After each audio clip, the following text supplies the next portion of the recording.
Hello everybody, welcome back to my channel. My name is Becca and today we are going to discuss 5 plants that you should never have to pay for. Also, big thank you to Cradle for sponsoring this video. Now, I'm super excited to chat about this topic. I think that there is a lot of generosity out in the plant community, and I think that these 5 plants would be really easy to acquire for free or for very little money at the very least. So I'm super excited to get talking about this, and yeah, let's just get into it. The first plant that I strongly believe you should never have to pay for is aloe. Now this is actually 3 or 4 pieces from my parents' plants, and their plants are always putting off babies. When I had an aloe before, it made a lot of babies.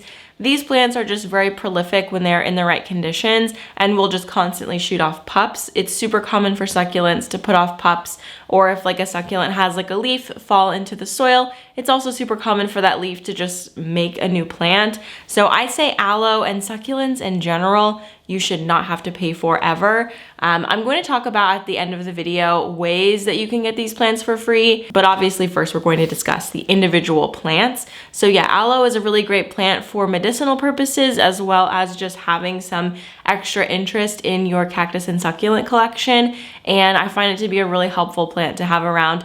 Honestly, mostly for the medicinal value. If you ever have a sunburn or you want to put it on your cuticles or even like on your skin, it's a really great moisturizer, but make sure that you wash it off before you go out, because it does have a tendency to smell like BO in my opinion. Also, don't eat this. It is not ingestible. Well, it is ingestible, but it will definitely hurt your stomach, but it's great for external medicinal use. So yeah, highly suggest the aloe to get for free. All right, next up, we've got the snake plant, which is also known as Sansevieria, somehow renamed Dracaena, but a lot of people still call it the Sansevieria, and I'm just going to call it the snake plant to alleviate any sort of confusion. So this is actually a piece that one of my subscribers gave to me at a book signing. I was about to say plant swap. Not plant swap. They brought this to me, and it was a part of a plant that they had in their family for a really long time. And I was so tickled because these are so much fun. So this is just an individual piece from a snake plant. I have a like full grown snake plant. These are obviously different types of snake plants, but this is sort of what their growth habit looks like. And then this is an individual leaf. So basically how you propagate these is by just cutting off one of the leaves. You can even just cut off like the leaf tip, like right here, and put that in water and start propagating that way. But let me show you what the roots look like. So the root systems on snake plants are red. When I first started collecting houseplants, I was very confused and lost, and I thought that it was like rotted, because normally darker colored roots is a sign of rotting. But just for anybody out there who is new, snake plants do have a very red root system, and this is actually a little honey pot, and I really love using stuff like this to propagate my plants and just have like, I don't know, cute little vessels for them. And specifically for snake plants, it's nice to have a vessel with like a skinny top. So anyway, if you go to plant swaps, you will see these there all the time. Lots of people will just bring a few leaves off of their individual mother plant, and then also, even better, Sansevieria put off lots of pups, similar to the way that aloe put off pups. All you have to do is separate it out if you want to, you know, give the plant away to somebody else. They're really awesome. These are also a really great starter plant, and if you are a person who tends to kill plants, this might be a good one for you. It just wants to be ignored. Maybe water it like every 3 weeks, give it a well-draining soil. The Daily Tank soil is really good for it. So yeah, I highly suggest this one if you are new to houseplants and you're looking to get some for free. Big thank you to Cradle for sponsoring this video. Cradle is a dog supplement company focused on helping dogs live a stress-free life. You know my dogs, Leo and Cooper, sweeties that they are. They do suffer from anxiety, whether it be car anxiety or separation anxiety, or just like when there's loud noises. Specifically, Cooper deals with a lot more anxiety than Leo does, but research does indicate that approximately 40 million dogs suffer from anxiety. There is a holiday coming up that induces a lot of anxiety for animals, specifically dogs, and that is 4th of July with all of the fireworks and everything else. What's really nice is Cradle actually has a bundle of products that will help your dog cope with with their anxiety as they go through the 4th of July night. Cradle products are designed to be easy to use and honestly taste really good. Both of my dogs love them so much. All the products are single serve and perfectly portioned by dog weight for the very best pet parent experience. So there's a photo on the back of the package that will tell you how much to give your dog, whether it's a small, medium, or large dog, which was really helpful for me because I don't want to give them too much, but also I want them to get the full effect of the treat. Cradle's unique products work naturally with the canine endocannabinoid system. That is a mouthful. I have tried so many times to say that. Endocannabinoid system. They work with that system to help the dog calm down naturally from the inside out. All products are thoroughly tested for purity and potency with certificates of analysis, fully transparent on their website. Their CBD-based products contain broad-spectrum CBD from the highest quality American-grown hemp with no THC. So CBD is not only for humans to relax and calm down, but it is also really effective for dogs. So Cradle actually partners with organizations across the country to provide free samples of the Cradle calming products for dogs to transition into their new homes. It is definitely very stressful moving to a new home, especially as a rescue animal. I'm not a rescue animal myself, but I can imagine it is very stressful. And so I think this is a really sweet way to help the dog sort of feel calm as they enter their new space. So for 20% off your order of Cradle products, go to cradlemypet.com/plants and use promo code PLANTS at checkout. Order online before June 28th to receive by 4th of July, or visit your local Walmart to see their line of calming supplements in person. The next plant that you should never have to pay for is Pothos. Now that is Pothos in any form: golden Pothos, marble queen Pothos, or just the jade green Pothos, which I thought that I didn't have a Pothos, but I just remembered I have a jade green Pothos. Let me go get it. Okay, and I'm also kind of calling myself out with showing this one, but it's so thirsty. I haven't watered it in a really long time. I'm sorry. I was sick for like a month and, you know, the plants in this room got priority, so I need to water this. But anyway, this is what they look like. They're a really awesome vining houseplant, and you can put them pretty much anywhere in your home. I'm gonna take this off camera now because it's a little bit sad. But they're great for really anywhere in your home, and I find that they are very prolific growers and super fun to propagate. So if you are new to houseplants, that's a really great option to sort of teach you how houseplants work, show you how to propagate them, and just the excitement of growing a houseplant. They will climb if you want, they will vine if you want. They'll really do anything that you desire for them to do, and they're a really great plant. And every single time I've ever gone to a plant swap, I have seen a ton of Pothos at them. So you will definitely find one of the types of Pothos. There's so many different types. You'll definitely find one of them at a local plant swap or elsewhere. But we will talk about that later. I keep wanting to talk about how you can do this, but let's just continue talking about the plants. I think I have 2 more. All right, next free plant is the spider plant. So as you can see, I have a relatively small plant here, and it already has 4 babies, possibly more. Like there's more going on the stem here. I don't know if these would be considered babies, but anyway, as you can see, 1, 2, 3, 4. This plant is called the spider plant because these babies look like spiders on a web. I mean, do they not? I really love spider plants. I know that not everybody does. One of my best friends really does not like spider plants, but I think it's just because she hasn't had the right one, you know?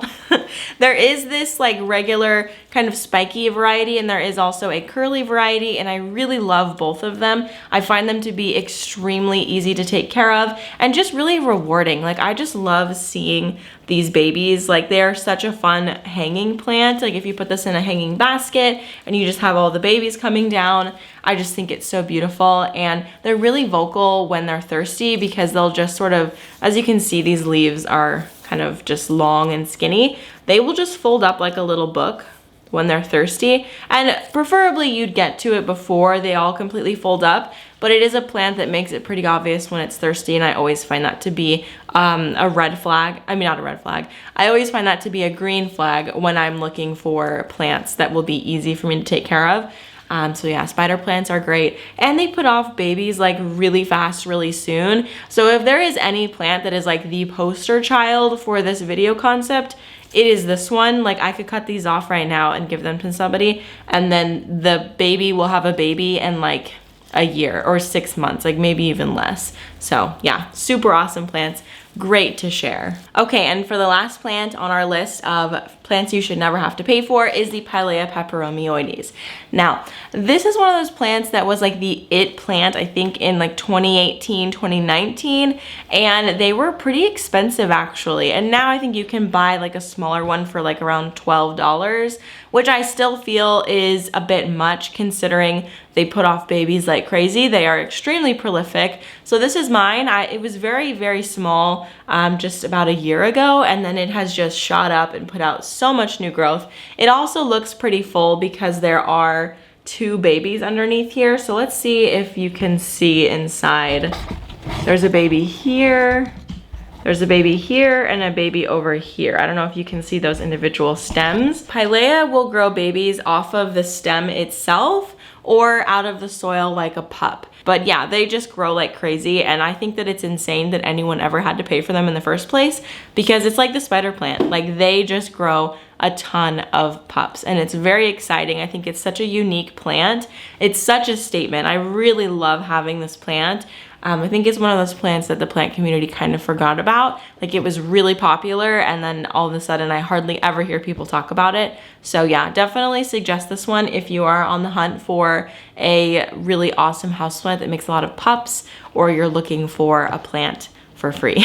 Now that you know which plants you should look out to get for free, I'm going to tell you how you can get them. So first of all, I want to acknowledge that nobody is entitled to free plants. It's definitely something that you would have to ask for, and if somebody is nice enough, then they're nice enough to give it to you, which is really kind. But I don't want anybody to come out of this video thinking like, oh, I saw that this person has a snake plant, so I'm just gonna go to their Instagram and message them and say, can you give me a cutting of your snake plant? That's not at all what I am suggesting and telling you to do, but I am going to offer you a way to find some of these plants for free or for very little money. So first of all, as I mentioned, plant swaps are a really great way to get free plants, because you just show up, you bring some cuttings of your own, and there are people there who will want to trade with you. I've made a video before talking about the basics of plant swaps. I will link that in the description box below. It is an older video, but I'm pretty sure that all the information is still the same. But also a really fun thing about plant swaps is you don't really have to show up with like crazy, cool, rare, unique plants. I think that's a big thing that people worry about, is thinking that they need to come with like knockout plants. And honestly, unless you live in like LA or Florida or something like that, nobody is expecting you to bring anything crazy. And even then, I feel like if you brought a Pothos in LA or Florida, like people would be like, oh cool, like let's trade. So it really doesn't matter what you bring, as long as you're showing up, you have something, and you're nice and willing to chat with people. Plant people are universally nice people, because they are people who cultivate life. I'm not going to say that every single plant person is a nice person, because, you know, if you are at all in the plant community, you would know that that is not true. There's definitely bad people in every community, but I'd say on the whole, it's a lot of really good and kind people, especially people who are going to go to a community event like a plant swap. They want to share the love of plants, and they want to make other people happy and feel comfortable in that environment. So definitely suggest plant swaps. And also something to note is you don't even have to bring plants to a plant swap. Like if you are really, really new, if you have extra pottery, like extra even nursery pots that you bought the plants in, lots of people will use those for propagation, or, you know, starting seeds in the springtime and stuff like that. There's lots of things that you can bring. I've seen people bring like plant furniture, like shelves. I've seen people bring propagation vessels. If you make something planty, like planty earrings or something like that, you can definitely bring those, and I think people will love it. So it's not only plants. So yeah, definitely check in with your local community and see if there are any plant swaps happening. I normally suggest that people check in with their local nursery if you have one, or if you follow anybody local to you on Instagram, they might have information about plant swaps. You can find local plant people by using the hashtag your city plus indoor jungle, which is basically a hashtag system I made up a couple years ago through a side step of De La Plants called Indoor Jungle Directory. I haven't really talked about Indoor Jungle Directory in a long time because I haven't really thought about it in a long time.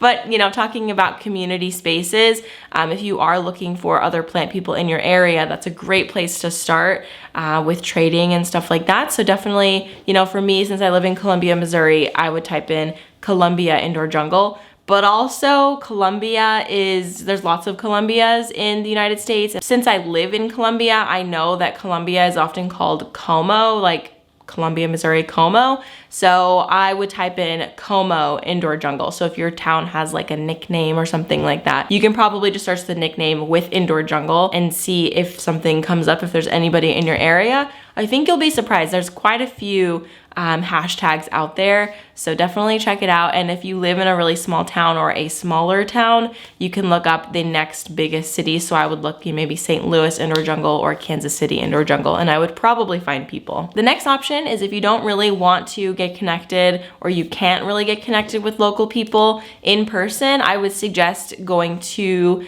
let's say, Facebook groups or maybe on Reddit. There's lots of forums and groups where you can chat with other plant people, especially buy-sell trade groups. Now, I'm not sure if there are like buy-sell trade Reddit threads. Maybe somebody can comment down below. I have seen threads where people sell things, but not necessarily like a completely dedicated buy-sell trade thread on Reddit. So somebody will comment down below, I'm sure, and correct or affirm what I just said. But anyway, Facebook groups for sure, you can buy plants from people. I know Facebook isn't always the greatest place for plant people.